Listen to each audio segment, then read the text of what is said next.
বিশ্ব পরিবেশ দিবসকে সামনে রেখে 11,000 বৃক্ষরোপণের ডাক দিলেন তারকেশ্বরের পৌর চেয়ারম্যান উত্তম কুণ্ডু।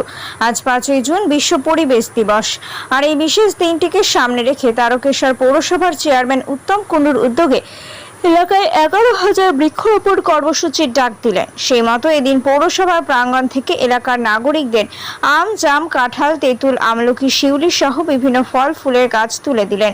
উপস্থিত ছিলেন পৌর চেয়ারম্যান উত্তম কুণ্ডু, কাউন্সিলর রূপা সরকার, প্রদীপ সাহা, অনুপ পণ্ডিত, অমরেন্দ্রনাথ সাময়ী, কুহেলি কুণ্ডু সহ অন্যান্য কাউন্সিলর বৃন্দ এবং পৌর আধিকারিকরা।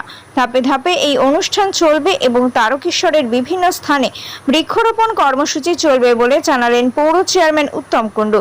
পাশাপাশি তিনি পৌর নাগরিকদের উদ্দেশ্যে কি বলেন তা দেখে নেব। হুগলি তারকেশ্বর থেকে সমীর দাসের রিপোর্ট, সুপারফাস্ট বাংলা।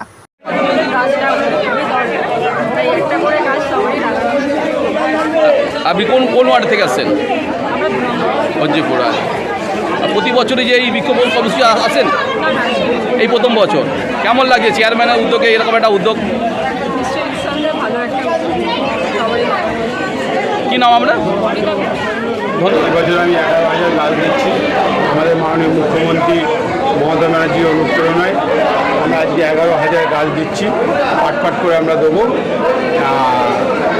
গাছ বসানোর জন্য বলবো আপনাদের মাধ্যমে সবাইকে, শুধু গাছ নিয়ে গেলেই হবে না, সেই গাছটাকে একটা বাচ্চা ছেলের মতো লালন পালন করে তাকে যাতে মানুষ করা। প্রতি বছরই দেখা যায় বর্ষার এই পাককালে আপনি এই বিশেষ কর্মসূচি নিয়ে থাকেন। এবছরও সেইভাবেই দেখা যাচ্ছে, কিন্তু গাছের সংখ্যা অন্যান্য বছর তুলনায় এবছর অনেক বেশি। এলাকার মানুষকে এই গাছ দিয়ে আপনি কি বার্তা দিতে চাইছেন? গাছটাকে বাঁচাতে হবে, গাছটাকে বাঁচলে আমরা বাঁচব। আজকের দিকে যে বৃক্ষরোপণ করাটা কতটা জরুরি বলে মনে করছেন আপনি? 100% জরুরি। তবে তো এই গরমে দেখছেন কী অবস্থা, এই যে গাছপালা কম বলেই তো এই অবস্থা। আগামী দিনে সকলকে বলবো আপনাদের মাধ্যমে যেন গাছ একটা করে বসায়। আপনি চেয়ারম্যান হওয়ার পরই তারকেশ্বরকে গ্রিন সিটির লোককে নিয়ে এসেছিলেন এবং সেই অনুযায়ী আপনি ভারতের মধ্যে একটা বিশেষ জায়গায় রয়েছেন, সেই বিষয়ে কী বলবেন? যে আমাদের নেত্রী মমতা ব্যানার্জি, উনি সবসময় বলে মানুষের পাশে, মানুষের সাথে থেকে কাজ করতে, সেটা আমরা চেষ্টা করছি ওনার সৈনিক হিসেবে। আগামী দিনের লক্ষ্য?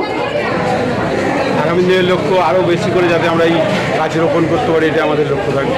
ধন্যবাদ দাদা।